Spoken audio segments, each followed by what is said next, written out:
personal value. I don't mean like the values in which you live your life for, but more like how much of a worth, how much of a value do I have as a person? This is a topic that comes up for practically nearly all of my coaching clients because it manifests in so many different ways.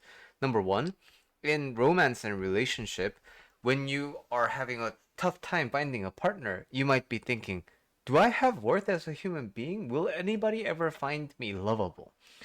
In career and business, you may be really struggling to get a job or your business is really not taking off, and you might be thinking, am I valuable as a person? And in terms of parent relationships, if your parents really withhold a lot of love or they just don't know how to express love for you, then you might be thinking, even my mom and dad don't love me. Do I have value as a human being?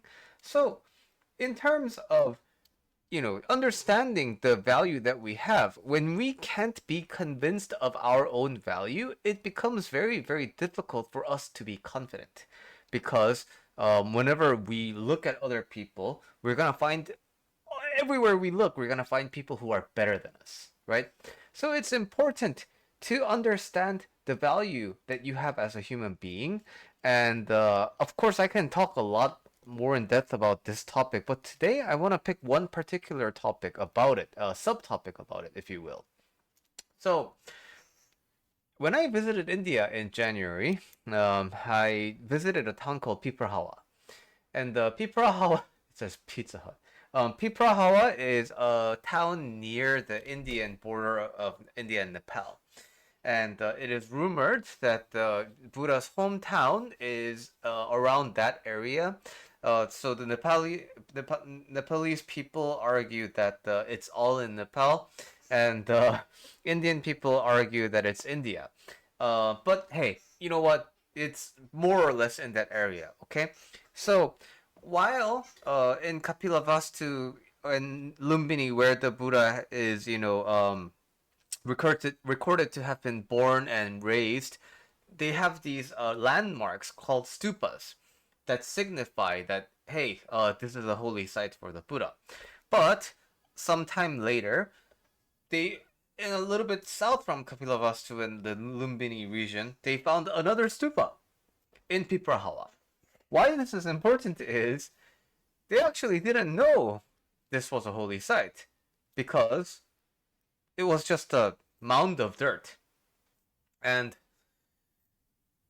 some local children and people, they were hanging out by the mound, and then they were digging up some dirt, and then they found out that something underneath the dirt is kind of like hard, rock hard, and they're like, what is this? And then they excavated a little bit more, and then turns out it was a Buddhist holy site with the King Ashoka mark and everything. And so that's what it kind of means, like this is a holy site, and it was discovered a little bit later purely by coincidence. Why? Because history has ended then, but wind blow, erosion, like rock, sand, all of these things, they make up the pile. Civilizations fall, and the war happens, and then people leave, people come. So throughout that whole time, this really important historical site gets covered by dirt, more and more and more and more and more and more dirt, and then now it's just a neighborhood mound until somebody coincidentally finds it. Same thing. So this got me thinking about the same thing that happens on Earth. Gold. In San Francisco, there's a lot of gold miners, right? From historically, like there was a gold rush in California because there was a lot of accumulated gold in the land. But regardless of whether they're still in the earth or they're excavated out, gold is still valuable, right? Just because gold is valuable, gold doesn't find itself coming out of the surface, right? Same with oil. Oil is very, very, very valuable, but just because it's valuable, it doesn't just exist there, right? We need people to drill and then get the rig so that the oil comes out. So, we may think, if we are valuable, right? Shouldn't other people come and find us? Because based on oil, based on gold, that's what people seem to do, right? Because it's valuable, people keep looking. But that fails to account for the fact that the amount of found gold is probably very marginal compared to the gold that's still underneath. Moreover, more importantly, when you look at the earth, right, the visible layer of the earth is what we call the ground. But below that layer, below that layer, below that layer, below that layer, there's like the earth has all these different components, right? And because of the pressure, because of the temperature, sometimes the land emerges back into the core to melt, and then sometimes it surfaces up because when it melts this way, it increases the pressure on some outer side, and then it increases the land mass, and then that's why the elevation changes and everything, and just like that, the ground sinks and the ground sometimes gets more developed because of the tectonic plate movements.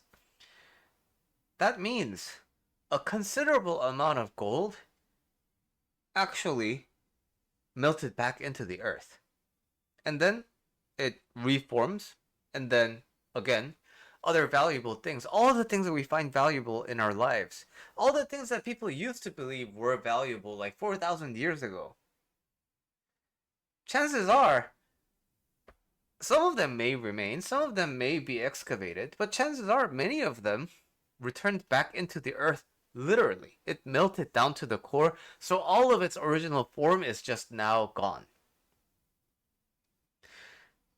When you look at the earth's history, what we have is such a small fraction of it. No matter how valuable you are, and sometimes other people may find you valuable, just because you are precious, it doesn't mean that you are going to be found. But the thing is, we have only been talking about inanimate objects so far. The nice thing about you is that you are not a rock. You are not a physical, tangible item. You are a person, right? You are not oil. That means you can surface yourself up. Gold can't. Oil can't. None of the precious metals and jewels, they can't do that. But you can raise yourself up. You can excavate yourself. You can present yourself to others. You can tell the world of your value. That is the power that you have.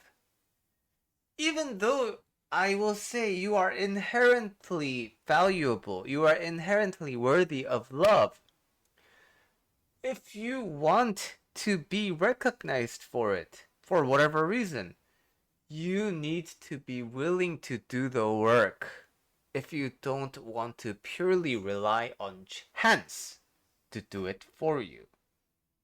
So, with the trust that you have in your value, can you show up more in the world with the power that you have, that gold doesn't have, that oil doesn't have?